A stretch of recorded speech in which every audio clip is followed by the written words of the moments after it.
rolling with this. Awesome. Welcome to What It Takes. My name is Jake Story, and I am a manager of coach development for Canada. Here at Beachbody, we have an entire group dedicated to helping coaches reach their potential. If you are a diamond or above, check out FAQ 7581 to learn more about how we can help you achieve your goals. So What It Takes is a weekly mini series where we ask the same questions to elite coaches, and they talk about what it takes to become an elite coach. So today, I'm happy we are talking with 7-star diamond, 2-time elite, and an SC rockstar coach, Emily Kearby. How are you, Emily? I'm so good. I'm excited to be here. Awesome. Well, I am super excited to be with you. First, let's get rolling right into it. How did you get introduced to Beachbody? So 4 years ago now, it might almost be 5 years ago now, I came in on the client side of things. So I was 21 and I was pretty overweight. I'm 5'4" and I was about 170 pounds. And so after packing on a lot of weight in my college years, I finally felt crappy enough to do something about it. And P90X3 was coming out at the time. And so I did 2 rounds of X3. I didn't have a coach yet, but I did 2 rounds of X3 with my husband. I had lost 48 pounds. I did a round of Body Beast. And then finally, I realized that like coaches existed on Instagram. And so when I found my coach and I found out about coaching and learned that it was, you know, people behind the programs that I had just done, I had no questions. I was like, sign me up. Like, this is what I want to do. So it was a really cool organic entrance into the company, I think. I love that. So it seems like that happens so often where you start, like you're a coach before you're really a coach. Like you get on the programs, figure it out, and then you're just excited to get going. So oh yeah. Thank you for sharing. Once you signed up, can you describe what those early days looked like? Yeah. So I was 22 when I started coaching, and it was like my 22nd birthday. I had a little bit of birthday money. That's how I signed up as a coach. So I was still in school. I was a super senior in college. I do not have the hottest resume before Beachbody, guys. I was a super senior. I was double majoring in finance and insurance, and I hated them both, but they were super normal and what I was supposed to do. So I was really struggling there, and I was a waitress. So I was really busy. I was in school full time, waitressing like 35 hours a week. So the beginning of my business was a little chaotic. I think like a lot of people, like usually we start and we have other things going on in our lives. So I was really utilizing Power Pockets, but I had no idea what I was doing. I had no social media pages up and running. I didn't have anything that would have made me like a fantastic coach. It was a hot mess express and a lot of failing forward. But I was just excited. And I think that excitement kind of carried on over to other people because I didn't have it all figured out and I definitely wasn't perfect. But my excitement kind of just like was contagious for that. Like, girl, with you. Awesome. I love it. And so that kind of leads us into the next question. What are some habits or attributes that you would say have led to your success? So I had a really, really big why. I mean, I hate it. Like I did not want to work in the finance world. And for me, it was like that 9-to-5 cubicle. Like it never was something that I wanted, but I kind of got to a point in my life where people start asking you, what are you doing? What's your plan? I mean, you're supposed to be an adult and like, you're supposed to have your life figured out. And so I was trying to figure it out, but at the same time, I knew that wasn't my passion. And so when I got introduced to the business side of this, it was my out. It was my plan A. All of a sudden, it gave me the ability to create a life. And at the beginning, like this took time, don't get me wrong, but even just the opportunity to potentially build that was hugely, hugely motivating for me. So I had a huge why and I looked at it every day. Like every day, it was my wallpaper on my phone. It was my wallpaper on my computer, the life that I really wanted to create for my husband and I. So I had a really big why. I think something that really helped me too was my background in the service industry. So while it might not be super stellar, it did teach me that working hard would result in better results because as a waitress, you get tipped, right? And so I worked in fine dining. So the better I was at work, the more that I could handle, the better I could be with guests, the more money I would make and take home. And so I really understood that. I think sometimes when people work like a normal salary job, they might not see that immediate gratification for being at work, but I did in the service industry, although it was on a much smaller scale than with Beachbody. So I understood putting in a lot of hard work and maybe putting in more work than other people were willing to. And for whatever reason, I had a lot of belief that if anybody out there could do this, I could too. Not that I thought I was like the coolest person in the world, or that I had any like one up on anybody, but I realized that we're all just people. We all kind of have to figure this out. We all start at the exact same ground zero. And so I think just being willing to take away the excuses that we love to pile on, because it's so easy to kind of blame outside circumstances for why we might not be seeing the results that we want in our business. You know, like literally when I started this, I was living in my mom's basement. It was like a cave down there. I was super broke. I was struggling in school. I had just lost weight, but I had been this like hot mess express for so many years. That's what people knew me as. And so I had a lot that I wanted to prove to people. And I realized that this could really be my tool to do that. So I wasn't get there. I worked really, really hard to create something for myself. Awesome. Well, I love that. And here's what I really like about that. The aspect of this being like the instant gratification of helping somebody is so important. And so being able to take your life experiences and apply that to your Beachbody business and understand that the more we can help people, the better everything else can go, the more positive everything is. And just really the easier it is to achieve our goals is a key success to that. So thanks for sharing that. Okay. Yeah. What advice do you have for a brand new coach who doesn't know where to start? What can they start doing today to achieve long-term success? So I have a couple of things here, and I think that these all kind of are almost intertwined. But first off, really realizing that everybody who you idolize started where you are today. So I know it can be really easy to look at like the Beachbody celebs, right? Like you see the top 10, you see them on these trips or whatever, and you just assume that they had a one-up, they had a prettier life, they had,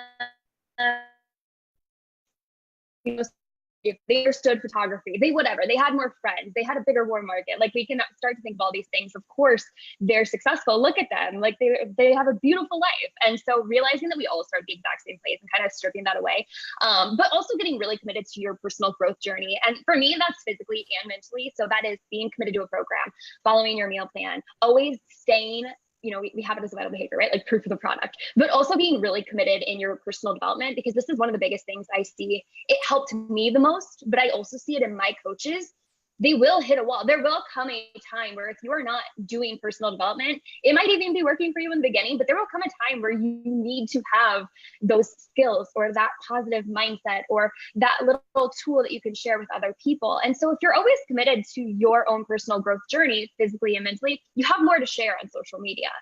It's really hard. Like I think we can all attest to this. When we're not on our A game with our fitness or our PD or whatever, it is really hard to find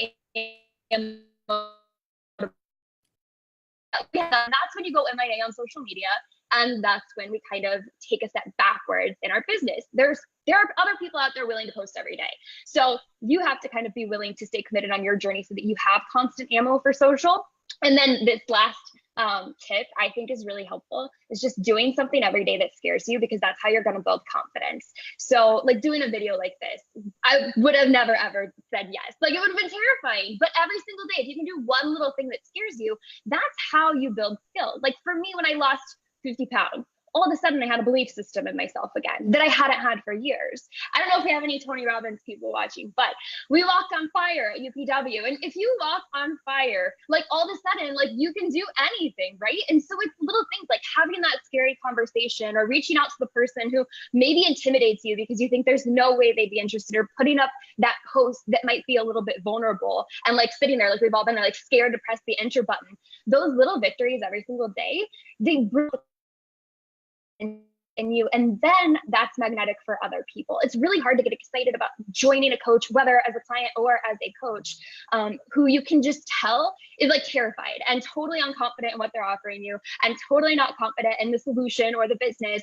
You really kind of need to exude that for people, and the only way to do that is by doing the scary stuff. Awesome. Here's what, man, you hit on so many amazing points. I mean, just sticking to a program, just start there, get on a program, follow nutrition. One of the biggest things that I love that you touched on is fears and overcoming them. So pick a fear and overcome it a day. Hugely motivating because it does build that confidence. Amazing points. Thank you. Now, same kind of question. So what advice would you give a coach who's thinking about quitting and who's really struggling right now? What advice do you have for them? So I've been there. when I was a diamond coach, I just turned diamond. I was a heart attack diamond. So some weeks I was, some weeks I wasn't. I literally messaged my coach and I was like, I don't think I can do this anymore. This was right before my first summit. Like I'd never even been. And I had like a total panic moment. I just totally feared the other side of leadership or taking my business to the next level. And we all have a next level wherever you're at. If you're brand new, your next level is still just as scary to you as maybe somebody who's pushing for a leap for the first time, right? So it doesn't make your goal any less just because it's for somebody who's newer in the business or whatever. So if you're struggling, realize that we all struggle. Something that really helps me is to kind of take a step back, not from my business, but just kind of take a step back emotionally and just really assess what's working and what isn't. Because sometimes we can get very emotionally invested in every no, the likes on every single post, and did this work and what didn't. There are going to be a lot of things that you do that don't work. That is the only way to actually move forward. So I think realizing that is very, very helpful, but kind of figuring out what is working for you, what isn't, and those things that aren't working, just being willing to tweak them until they do is so important. Seriously, like most people give up. That's the problem. It's not that it's so hard that not everybody can do it. It's that most people aren't willing to make those small tweaks until the system actually works for them, because it's different for everybody. We all are very different people. We have different strengths. We're speaking to a different audience. So realize that you aren't struggling alone, that everybody's there. Everybody will be there again. Like businesses, they're hard, but you can do it. And just being willing to make those tweaks and having a lot of perseverance is literally all that you need. Awesome. That's like a perfect transition into this next question, which is, what is some of the best business advice that you've been given? I've been given so much good advice. What can stuck with me, especially as a baby coach, or even in the beginning of my business, was don't quit and you'll succeed by default. And I think that that's huge. And it's not just like doing the same things every day that aren't working for you and you're just going to end up succeeding one day, but every single day showing up, kind of making a list of what you need to get done, what's going to move you a little bit closer to your very next goal. Just not stopping, literally you will win, because most people are going to stop. It's like this mind-blowing thing. It's not complicated. It's not crazy. Sometimes it's so simple, it's frustrating. But something that I love to do every day is like sit down. And of course we have our vital behaviors, but I just like to write down 1, 2, 3 every single morning, 3 things that I need to get done today in my business that are going to move me a little bit closer to where I want to go. And I think that really helps me in the not stopping, in the constantly taking steps forward. But if you're willing to, and if you're willing to not stop, even when it gets hard or it's inconvenient, or you'd rather sit on the couch and watch Netflix, you will end up winning eventually. I love it. And it makes me think of like the Michael Jordan principle of failing your way to success, right? Taking those shots and missing them so that you can continue to practice and improve until you can hit that shot every time. So love that. The 1, 2, 3, make it happen. Okay. That sums up round 1. So now we're going into our speed round. Okay. So this is going to be, we're going to quick hit it as fast as we can. So on average, how much time do you spend working your business per day? I would say at this point about 5 hours a day. Second year was the most. I would probably work like 8 or 9 hours a day. But it was in that super build. And now I have systems in place. So about 4 to 5. Awesome. What's your average SC each month? Usually around 60, 70.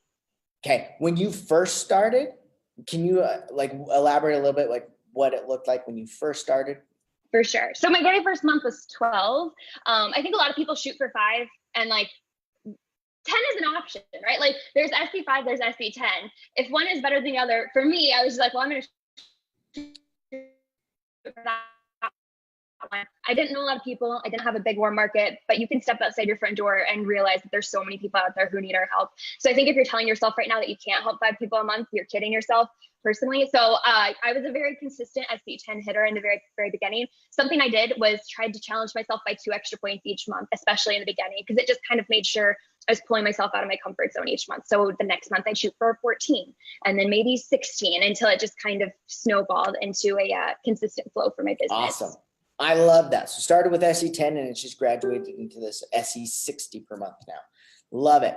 And guys, quick note, you have 342 Success Club points on the year. Is that correct? Yeah. So that's incredible. So great job on that. What percentage of your time do you put towards your business versus your team? I would say probably 25% into mine and 75% into my team at this point, but my systems are really, really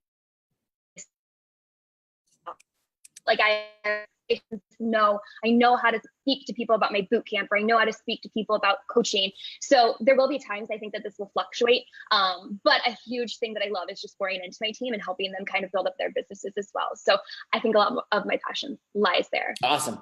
I love that. Okay, next question. How many coaches do you enroll each month? I would say on average about 15, some months a little bit more, some months a little bit less. In the first year, it was about 3 to 5. But then that next year, I really figured out my recruiting process and how to talk about coaching and my story and coaching on video. That was the biggest game changer for me. And I went from recruiting about 5 coaches a month to like 30 to 50 that second year, every single month. So now it's just kind of, some months there's fantastic months and some months it's a little bit lower, but on average. Awesome. Well, thank you so much. This has been phenomenal. We are going to end with the amazing random hat question. So let's see which question you get today, Emily. Yours is, what was your favorite TV show when you were growing up?